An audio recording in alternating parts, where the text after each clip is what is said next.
I think left backs are more valuable. I think Trent's great, but I think left backs are more valuable. A crispy bowl with food in it, and you pour a little bit of mint.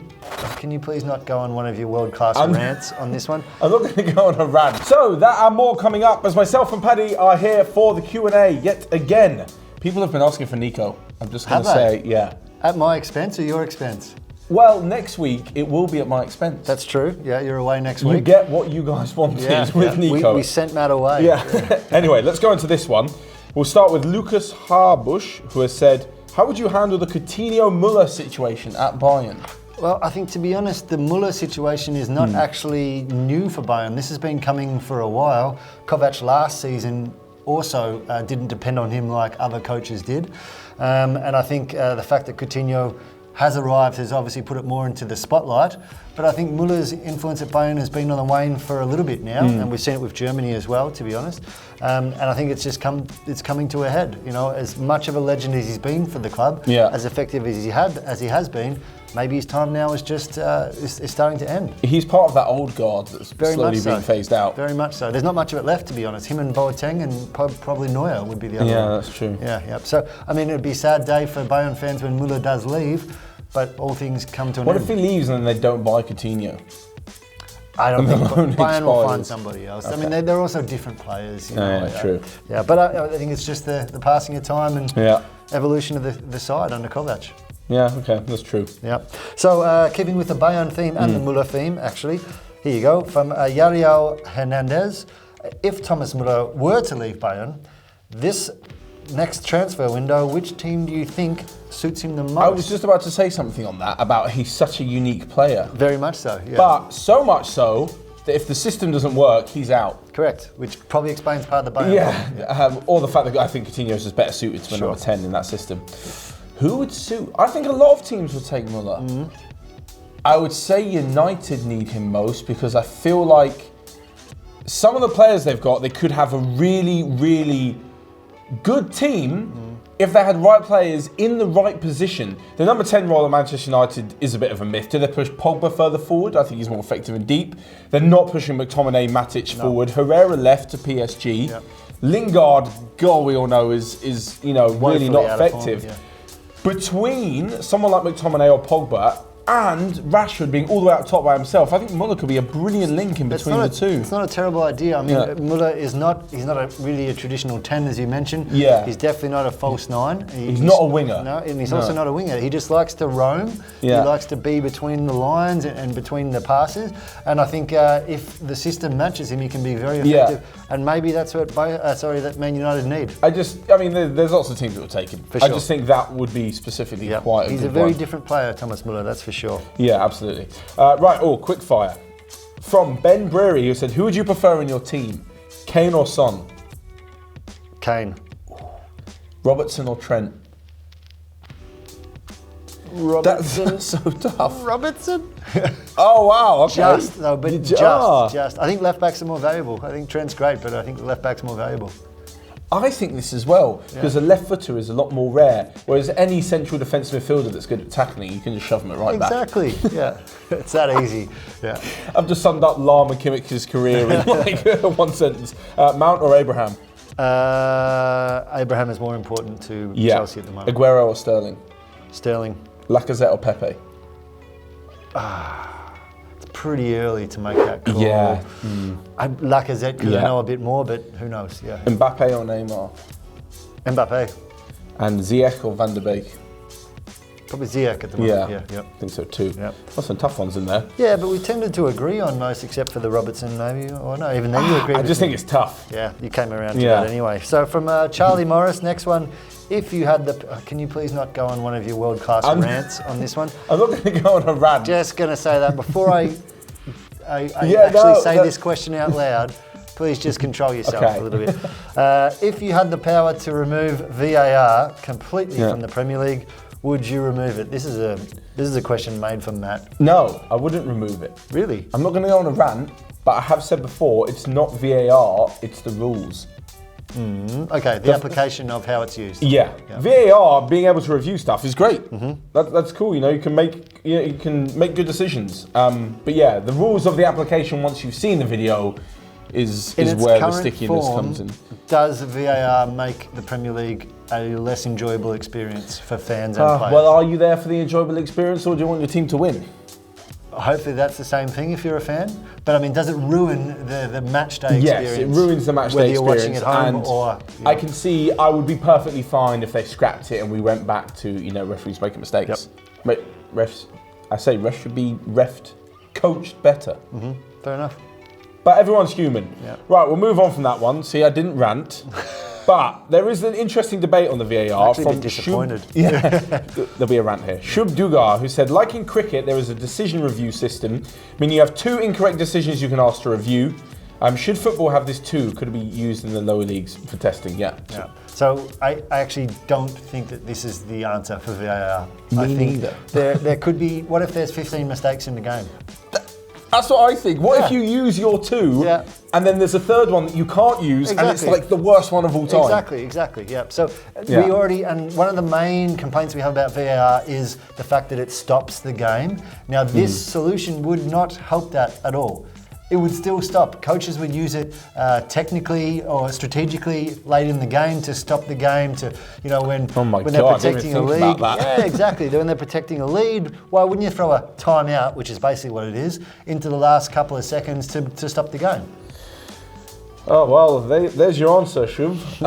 Unfortunately, I've left him speechless. It's a good principle. I like what he's done, but I'm not sure it can be applied. Okay. From Insano, so insane they named him twice. Is Chelsea's youth academy the next La Masia?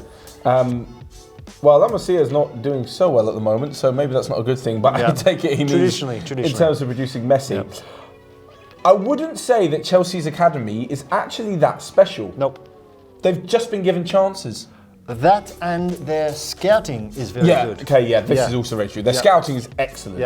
Because they have the money to go out to a huge catchment area and bring players in. Exactly, because it's not like some of these players like Tomori and guys like that who have been necessary with the club since they were 6. They've been gone out and been scouted in wherever they're playing in the world and been brought into a club that then fosters that talent. And that's the perfect mix. If we be able to get those local kids, but also the ones from further afield that can make the difference. I mean, technically they're not a great academy because they went and did that with Bertrand Traore and now they find themselves with a transfer ban. Yeah. It's obviously not amazing, but... They've also had years of stockpiling all these players, some of which have made zero difference to their club whatsoever. But a nice little crop now, that's for sure. Yeah, in terms of producing talent, I'm sure there are plenty of talented youngsters all over Europe. They just don't get the minutes. They don't get the game time that Chelsea's players do. And it's a shame, really. Right, next up, Kaz. Is Dybala back?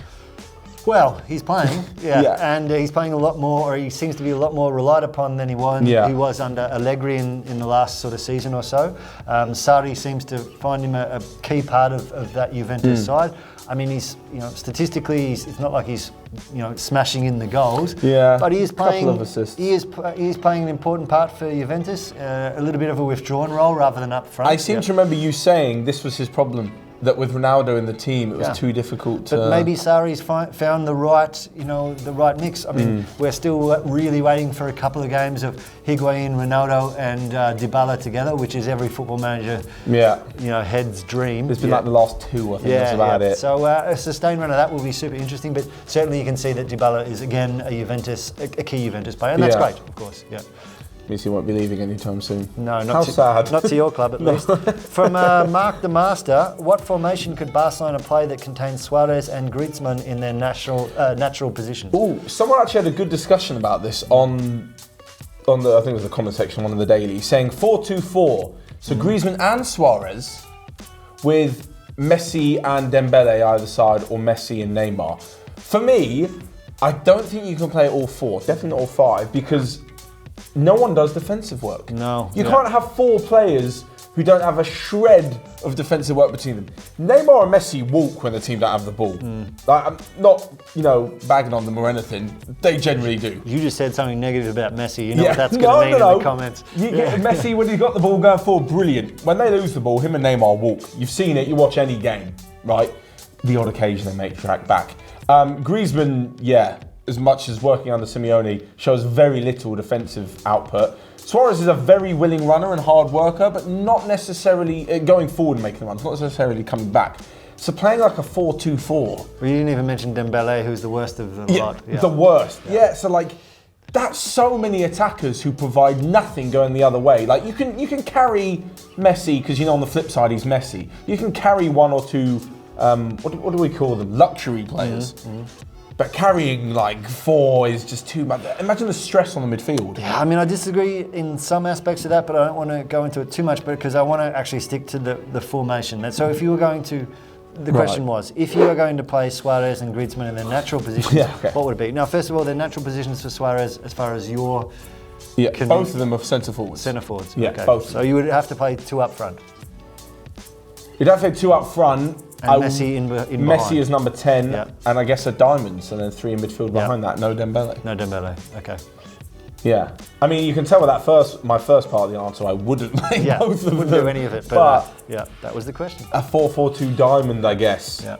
Yes, okay, that's a difficult one. Next up, Z Squad said, I read an article on the best players of the past decade. Was it one of ours? We don't know. Don't know, yeah. It says, what do you think about Ramos being number 4? So this is obviously without context. So Ramos being the 4th best player this decade. You would assume, obviously, whatever the order is, top 2 are obviously Ronaldo and Messi. 3rd could be anyone from Iniesta to Neuer, maybe? Yeah, maybe Neymar. Maybe, no, I wouldn't have Neymar in my He came over 2013. It's true, yeah, fair enough. I mean, but it's actually hard to argue. Is Ramos up there? Yeah, I would say. I mean, there have been few more influential players across the past decade than Sergio Ramos. And just because he's not a striker or an attacking midfielder, he deserves a place high on any list in the players in the top of the last decade. Sorry, struggled with that. Yeah, you get me. You know what I'm saying? I agree. Unbelievable winner. Yeah. Consistent, especially with the pressure of being, at Real Madrid. Yeah, and also a great player. Like, unbelievable defender. Yeah, exactly. So it's hard to say. No, just because a lot of people don't like him doesn't mean he may have injured Mo Salah in a final. Yeah, and he may have annoyed. He may have also annoyed about 90% of the rest of the game. But you can't deny the fact that he's a fantastic player and a great leader for Real Madrid. Exactly. From Oscar Kumar, is Madrid's loan system the best in the world? With, let's say here, Carvajal, who of course had some time at Leverkusen. Yes. Then we've got Hakimi at Dortmund at the moment. Odegaard, who's been very good in the last season and a half away on loan. A few other players as well. Is it the best loan system in the world, or is it just hey, we're going to have some nice players that can't play for us at the moment? That's the thing. I'm not necessarily sure it's a loan system. These players are really good players. So if any team sent them out on loan, they look like a good loan system. But it's just that unfortunately there isn't a place for them at Real Madrid. What it seems to be, at least, is that they are very much looking at loaning out players with a view to having them in the first team at some stage. Yeah. And maybe that's the difference between a lot of other clubs. Barcelona, for example, have loaned out a lot of players. They haven't really come back to the club and then found their space. And I mean, Carvajal is a perfect example. Had as I said, a bit of time at Leverkusen, came back and was all of a sudden their first choice right back. So things. Yeah, true. They're actually taking players out. Hakimi, you see with his development, he is the heir at this point to Carvajal's position at some point. And I think that's the key part. Maybe instead of the Chelsea effect, which you loan out 30 players and hope 2 of them come back as first teamers, maybe Madrid are approaching it in a little bit of a different way. Yeah, potentially. I just think they've got really good players that they don't need. I get what you mean. I get when they're going into the first team. And I just think they've got players that for everyone else would be really good. Sure. Yeah. It makes them look smarter than they are. It's another theory. Sure. I think, right. Next up, Honorio Ortiz has said, "Send questions we never answer. Why bother?" Well, now we are bothering. Anyways, what do you think of Michy Batshuayi currently? Or should he have stayed in Dortmund 2 seasons ago and possibly done better than at Chelsea? Yes. I mean, I don't think if he would be our cameraman Joe over there, who's filling in for Ryan today, is shaking his head, But Batshuayi was. He wants him back at Palace. Yeah, probably. That's what it is. He was very good at Dortmund. I don't know if he would still be their number one now. The team's undergone a few changes. Some guys have come in, but it made sense for him to stay at that point. He found success. He then went to Spain after and sucked. Valencia, and then Palace. Yeah, exactly. So he hasn't had a good time of anything since he left Dortmund. So you can say, yeah, he should have stayed. I don't know why. They wanted to keep him. The price was too high. Is that it? And I think also he didn't push for it. He didn't push for that. It seems to me that he keeps coming back to Chelsea being like, now's my time to be number one striker. Yeah, he'd still be there in 15 years. Yeah, like, is Batshuayi still there? Yeah, there's always... He's wasting his career, unfortunately. Yeah, unfortunately, yes. Yeah. From NIRMALYA MISRA, is the trend of ex-players coaching at football clubs with little managerial experience good for the clubs in the long run? I'm not sure it's a trend of ex-players. I'm pretty sure like 90% of managers in history have been ex-players. Yeah, no, I mean, but like... Does he mean specifically the whole Lampard sort of? With little managerial experience. That's okay. the key part there. So yes, the Lampard, the Gerrard trend, if that's what you want to call it, but at least what's happened with their careers and a few others. Is it experience for clubs in the long run? I'm not overly sure. It's more experience of the managers that it works. Experience of the clubs, not necessarily, because if Lampard, for example, or if Ole Gunnar Solskjaer goes on to be a brilliant manager and he turns around in 10 years and say, it was that tough time at Manchester United that was a good experience for me, it wasn't a good experience for Man United. They're sitting mid-table. Yeah. So it's good for the young managers, yeah. It's probably not a good experience if they're basically being used as a stepping stone to help Solskjaer and Lampard improve. Yeah, I mean, clubs are very much, they're not giving out presents. They're not giving out presents or gifts or experience. They want results, regardless of whether that coach has 5 minutes experience or 50 years. So I don't think it's the clubs wouldn't give two shits about how good it is experience-wise. They just want results. They need the results. Yeah. From a coach's point of view, though, I do think it is a little bit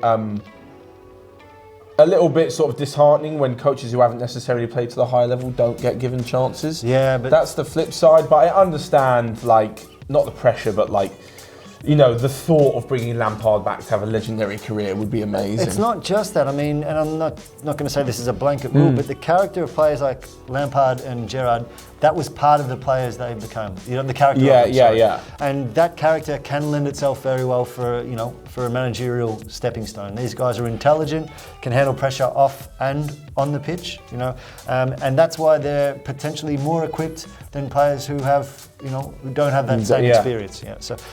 It's not a blanket rule, but I think it's a theory. No, I understand what you mean. Theory, I just think there are, there's plenty of coaches actually that never played. There's also plenty of coaches who played at the top level, players who played at the top level and are shit coaches. So, it goes around. It's also very true. It goes around, yeah. Finally, last one.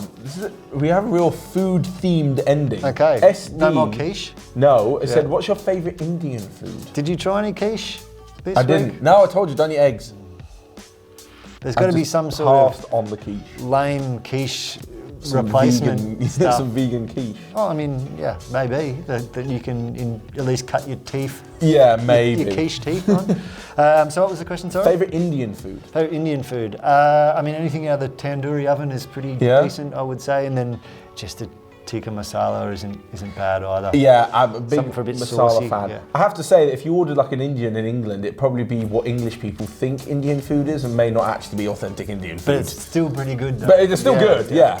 I did have some very nice Indian food with one of our producers here, and it was like a crispy ball with food in it, and you pour a little bit of mint water in it, and then eat it all. That sounds like nothing I've ever had before. Me neither. But Trust it sounds me. pretty good. Yeah. If anyone out there knows what that food's called, it's like a crispy little ball, and you pour the mint juice in it and eat it. We've got plenty of Indian watchers at home. We know that. So please educate us. Yeah, let me know what it's called. We clearly need some education. I had it once, and it's amazing. Anyway, thank you so much for all of your questions. As always, I won't be here next week, but Nico, I'm sure, will fill in. But you can still leave your questions on the community tab on YouTube every Wednesday night, of course. But for myself and Paddy, that's it. So we will see you guys next time.